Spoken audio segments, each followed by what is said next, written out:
பாதிக்க போகிறோம், எப்படி வழக்கு போடுறோம், என்னென்ன புகார் வருது, நீங்கள் சொல்ல பண்ணிட்டு கொஞ்சம் வெயிட் பண்ணுறோம். இருக்கணும் அதை வந்து நீங்கள் ஒரு லெவலுக்கு வந்து ஒவ்வொரு புது சர்ச்சை இருக்கும்போது தான் உங்களுக்கு கூப்பிடுவீங்க. நானும் கவர்மெண்ட் தான் படித்தேன், இதே அரசு பள்ளியில் படித்து தான் நானும் வந்து இதை செய்ய நிறைய பேர் வந்து எனக்கு காம்படிஷன் உங்களை கூப்பிட்டு நாங்கள் ஃபஸ்ட்டு தான் கூப்பிட்டு நாங்கள் காட்டுறதுக்கு காரணம்னாக்கா எல்லாமே உங்களுக்கு வந்து போலீஸ் வந்து சம்மந்தப்படுத்தி இவ்வளோ வழக்கில் இருந்தாங்க. போலீஸ்ன்றது வந்து என்னன்னாக்கா ஜஸ்ட் வந்து ஜஸ்ட் லைக் இப்போ போலீஸ் வந்து சினிமா தேட்டரில் பார்க்குற மாதிரிலாம் கிடையாது. எல்லா விஷயத்துலையும் போலீஸ் வந்து உங்களுக்கு வந்து ஏதாவது ஒரு விஷயத்தில் இன்டர்லிங்க் ஆகணும். நிறைய விஷயத்தில் நாங்கள் வந்து உங்களுக்கு ஊரில் வந்து நாங்கள் இன்டர்லிங்க் ஆகும். நீங்கள் எந்த டிபார்ட்மெண்ட் போனாலும் சரி தான், எந்த விஷயமா போனாலும் சரி தான், ஃபஸ்ட்டு போலீஸ் ஸ்டேஷனில் போய்ட்டு படித்து முடிக்கிறீங்க, ஒரு வேலைக்கு போகிறீங்க, ஒரு அரசாங்க வேலைக்கு போகிறீங்கன்னாக்கா ஃபஸ்ட்டு நீங்கள் போய்ட்டு எங்கே படிச்சிங்க, கலைஞர் ஸ்கூலில் படிச்சிங்க, எங்கே படிச்சிங்க, திருவிழா ஸ்கூலில் படிச்சிங்க, அந்த ஸ்கூலில் சம்மந்தப்பட்ட போலீஸ் ஸ்டேஷனில் போயிட்டு ஒரு சர்டிஃபிகேட் வாங்கிட்டு வாங்கணும். +2 தேர்வுல சாதனை படைச்ச மாணவர்களை அழைச்சு காவல் நிலையத்துல அவங்களுக்கு தலைவாழை இலை போட்டு விருந்து கொடுத்திருக்காங்களாம்.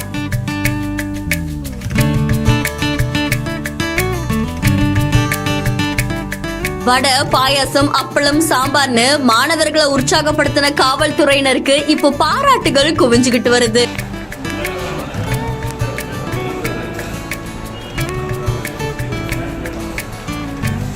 சமூக ஆர்வலர்கள் ஒரு பக்கம் உதவி செய்ய, இன்னொரு பக்கம் காவல்துறையினர் செஞ்ச இந்த செயல் பலரையுமே நிகழ்ச்சியில ஆழ்த்தியிருக்கு. புதுச்சேரியில 12ஆம் வகுப்பு தேர்வுகளுடைய முடிவுகள் கடந்த 6ஆம் தேதி வெளியாகி இருக்கு. இதுல புதுச்சேரியில ஒரு அரசு பள்ளி உட்பட 55 பள்ளிகள்ல 100% தேர்ச்சி அடைஞ்சிருக்காங்க. இது அந்த மாநிலத்துக்கே பெரும் பெருமை சேர்த்திருக்காங்க அப்படின்னு சொல்லப்படுது. தனியார் பள்ளிகளுக்கு இணையா அரசு பள்ளியில படிக்கக்கூடிய மாணவர்களும் நல்ல மதிப்பெண் பெற்றிருக்காங்க அப்படின்னு சொல்லி அங்க இருக்கிற சமூக ஆர்வலர்கள் அங்க இருக்கிற மாணவ மாணவிகளை ஊக்குவிக்கிற வகையில அவங்களுக்கு பல உதவிகளை செஞ்சுட்டு வராங்க.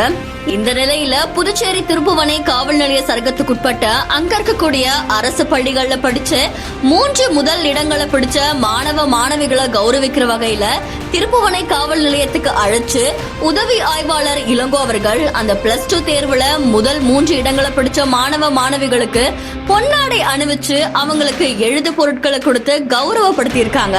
இதை தொடர்ந்து அந்த மாணவ மாணவிகளுக்கு விருந்துக்கு ஏற்பாடு செஞ்சிருக்காங்க. அதுல இளங்கோ அவர்கள் தன்னுடைய கைகளாலே தலைவாழை இலை போட்டு அதுல வடை, பாயாசம், கூட்டு, பொரியல்னு பல அறுசுவைகளையும் வச்சு மாணவ மாணவிகளையும் அவங்களுடைய பெற்றோர்களையும் நிகழ வச்சிருக்காங்க அப்படின்னு சொல்லப்படுது. வயிறார சாப்பிட்ட இந்த மாணவ மாணவிகள் அங்க இருக்கிற காவலர்களுக்கு நன்றிகளையும் தெரிவிச்சிருக்காங்க. இந்த காட்சிகள் இப்போ சமூக வலைத்தளங்கள்ல பரவ பலருமே அவங்களுடைய பாராட்டுகளை தெரிவிச்சுட்டு வராங்க. இதை தொடர்ந்து இந்த மாணவ மாணவிகளுடைய விடாமுயற்சி பலரையுமே நிகழ்ச்சியில ஆழ்த்தியிருக்கு. இந்த வீடியோ தொடர்பான உங்களுடைய கருத்துக்களை நம்மளுடைய பிஹைண்ட் நோட்ஸ்ல பதிவு செய்யுங்க. தொடர்ந்து பல செய்திகளுக்கு ஃபாலோ பண்ணுங்க.